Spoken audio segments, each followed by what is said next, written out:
Welcome to our channel. Idli, dosa, பொங்கலுக்கு tiffin சாம்பாரை ஒரு முறை இந்த மாதிரி ட்ரை பண்ணி பாருங்கள். டேஸ்ட்டு செம்மையாக இருக்கும். துவரம்பருப்பு 80 கிராம், பாசிப்பருப்பு 2 டேபிள் ஸ்பூன் அளவு எடுத்து தண்ணி ஊற்றி நல்லா அலசி எடுத்துக்கங்க. அதில் 75 கிராம் அளவுக்கு சின்ன வெங்காயம், ஒரு 3 மீடியம் சைஸ் தக்காளி, பூண்டு பல் ஒரு 6, காரத்துக்கு தேவையான அளவுக்கு பச்சை மிளகா. நான் இதில் ஒரு கேரட், உருளைக்கிழங்கு 1, ஒரு கத்திரிக்காய், ஒரு 5-6 பீன்ஸ் கட் பண்ணி சேர்க்குறேன். உங்கள்கிட்ட இருக்கிற வெஜிடபிள்ஸை சேர்த்துக்கங்க. இதில் மஞ்சள்தூள் 1/4 டீஸ்பூன், காய்கறிகள் முழுகிற அளவுக்கு தண்ணி ஆட் பண்ணிக்கலாம். உப்பு 1/2 டீஸ்பூன் சேர்த்து நல்லா மிக்ஸ் பண்ணி விட்டுக்கலாம்.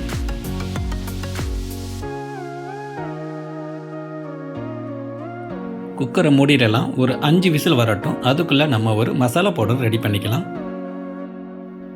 கொத்தமல்லி 1 டேபிள் ஸ்பூன், காரத்துக்கு தேவையான அளவுக்கு வரமிளகாய் எடுத்துக்கோங்க.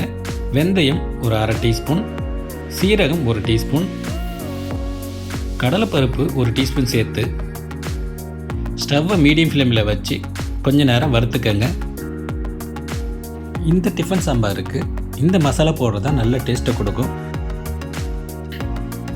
கொஞ்ச நேரம் நல்லா ஆற விட்டு பவுடரை அரைச்சிக்கலாம். குக்கரில் விசில் வந்து கொஞ்ச நேரம் ஆகிடுச்சு. காய்கறிகள் நல்லா வெந்திருக்கு. பருப்பு மட்டும் லைட்டாக இந்த மாதிரி மசிச்சு விட்டுக்கலாம்.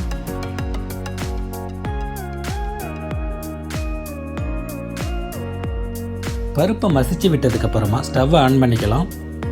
ஒரு கொதி வந்ததுக்கப்புறமா சாம்பார் பவுடர் 1 டேபிள் ஸ்பூன், நம்ம அரைச்ச மசாலாவிலிருந்து ஒரு 1 டீஸ்பூன் ஆட் பண்ணி நல்லா மிக்ஸ் பண்ணி விடுங்க.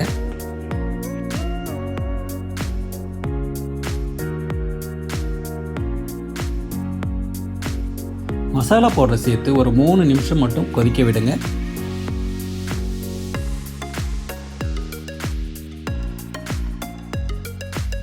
தேவையான அளவு கொத்தமல்லி தழையும் உப்பும் சேர்த்துக்கங்க. உப்பு நம்ம ஏற்கனவே 1/2 டீஸ்பூன் சேர்த்துருக்கோம்.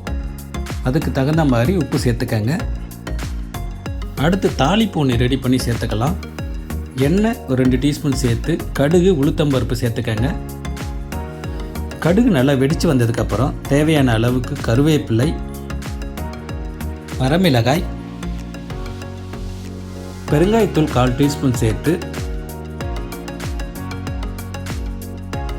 கொஞ்ச நேரம் வதக்கி சாம்பாரில் சேர்த்துக்கலாம்.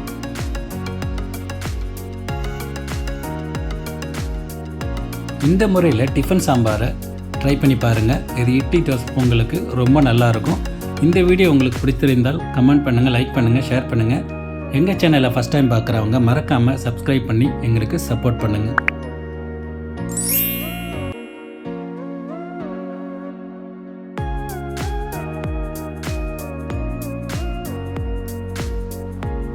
வீட்டில் நாங்கள் மினி இட்லியோட இந்த சாம்பாரை ட்ரை பண்ணியிருந்தோம்.